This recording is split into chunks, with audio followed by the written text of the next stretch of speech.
almost 100 years of change has been packed into 3 years here. It's a great way to put it. But why we wanted to talk to you specifically, not just about all of college football, but because of FSU. Now, this is a program near and dear to your heart, and I can't understand it, Danny. I'm hoping you can explain it, because I get it if FSU is upset they're not making enough money, or, should be making more money, right, off of their TV deal.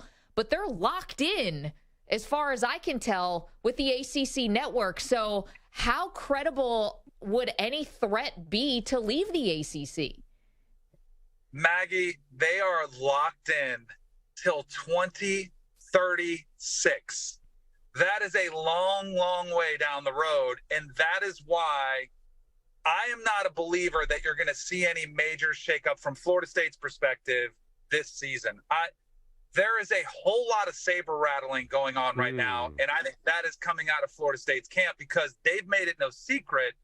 We can't survive until 2036 competing against the likes of Alabama, Ohio State, Florida, Michigan, like the teams in the SEC and Big Ten who have their TV deals with Fox and with ESPN are basically double the revenues that for their schools individually are getting double the revenues which Florida State is. So that gap, which is manageable right now, when the new TV deal kicks in, it's going to be $30 or $40 million difference annually for Florida State and those schools, and every ACC school, and those schools in the Big Ten and SEC.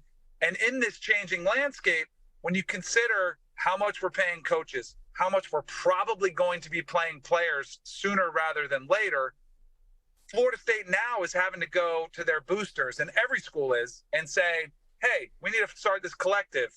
We want to give our coach a raise. He had a good season. Mike Norvell just got a raise. Down the road, those Big Ten and SEC schools, they're going to be able to draw on those $30 or $40 million and say, all right, yeah, sure, we'll give our coach a raise. We'll go ahead and start. We'll fund our players, our player pool. Florida State has to continually go to their boosters. So I think they are terrified of booster fatigue, of having to keep up with the Joneses while they're spending TV money. Florida State will be spending, I guess, our own money going to the boosters to continually ask them to keep up. And it's not sustainable over the long term. So how is this going to work then? Because I'm seeing all this conference realignment. It seems like schools are finding ways to get out of these, these long-term deals. I don't know. Florida State and these other, and Clemson too, I imagine, like they're going to find a way, aren't they? And why do you say it can't be soon? So the other ones, no one has had a deal as long as this, right? And okay. Remember Oklahoma, Texas? We heard about that 2 years ago, that they were going to leave. They didn't leave right away because it was cost prohibitive. The number would have been astronomical. So they stayed in the Big 12. I think it will be 4 years that they stayed in before they actually left. So now next year they're finally leaving. USC, UCLA, they announced before their Pac-12 deal was up, but they're playing it out, and then they're going to join the Big 10 after that TV contract is expired. So all these other, and all this movement, Pac-12, movement, Oregon, Washington, we've actually seen Colorado go. I think we're going to see Arizona follow suit today. Like, that'll get confirmed. And there's going to be more movement. The Pac-12, their TV deal is expiring in a year, so they can get out easily. Mm-hmm. The ACC is the only one who has this incredibly restrictive. Now, I talked to Jim Phillips, the commissioner of the ACC, last week at ACC Media Days, and he sees it as a sign of strength because we can't leave. Like, yeah, you could want our teams in Clemson and Florida State, Miami. Those are good brands, but you can't have them. The bad news is, like, when you're forced to stay there, which is what it feels like for the top tier programs in the ACC, is that a healthy environment? Is that what you want? And again, all those teams are struggling with that disparity in revenue to try to stay relevant, to try to stay competitive on the college football landscape nationally. Danny Kanell is our guest. But Andrew, yes. I'm sorry to interrupt you, Maggie, but to Andrew's point, so there is a lot of speculation that Florida State could potentially just say, we know this TV, this media, and again, Jim Phillips feels like it's pretty ironclad, the TV deal. Florida State and every school has had attorneys sifting through this TV deal, for hours on hours. I'm sure the attorneys are making massive boatloads of money because of it. they might say, you know what? We're going to try to sue. We're going to try to fight our way out of this. I don't think anybody wants to do that. And that's why I don't think anything happens this year. But in a year, 2 years, Florida State might just say, you know what? We're not seeing any change. We're going to fight this thing, and we'll just suck it up, and we'll fight this legal battle. That's unfortunately where it might come to. I don't think it gets there this year, though. Although, think about it, would it be like Florida State, Miami, Clemson all band together and sue the ACC to try to leave? Correct. That's interesting. Great. More lawyers. That's what we always love around our sports, but we understand it. Danny Kanell is joining us, former FSU quarterback, of course, CBS Sports HQ analyst, former NFL quarterback too. Danny, I'm not going to shortchange you. So we're on in ACC country. We're also on in Pac-12 country. I can't even call it the Pac-12 anymore. There's not even close to 12 teams. Anyway, Oregon and Washington feel like the last two. No disrespect to Cal and Stanford, no disrespect to the Arizonas, but Washington and Oregon are teams that want to be competing for national championships, want to be in the conversation. What do they do now, Danny, as it looks like the Pac-12 is not so slowly unraveling?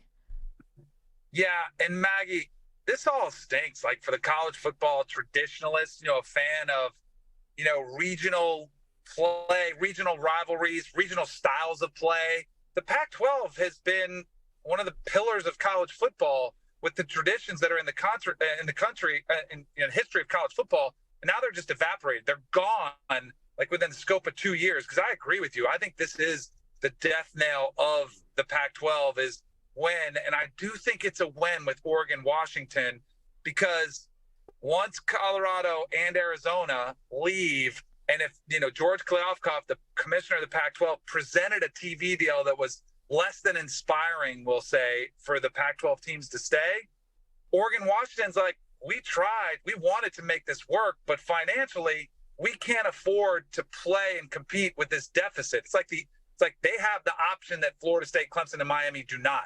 Like, they have the option, potentially, it feels like it, to go to the Big Ten. And the Big Ten now is pretty much, there's a very, reputable reporters out there that are saying, hey, we've done our due diligence. We're looking at the finances. We think we can make this work. It does feel almost inevitable that Oregon and Washington are going to go to the Big Ten, which positions ourselves where we're going to a direction where I think we're eventually going to head to.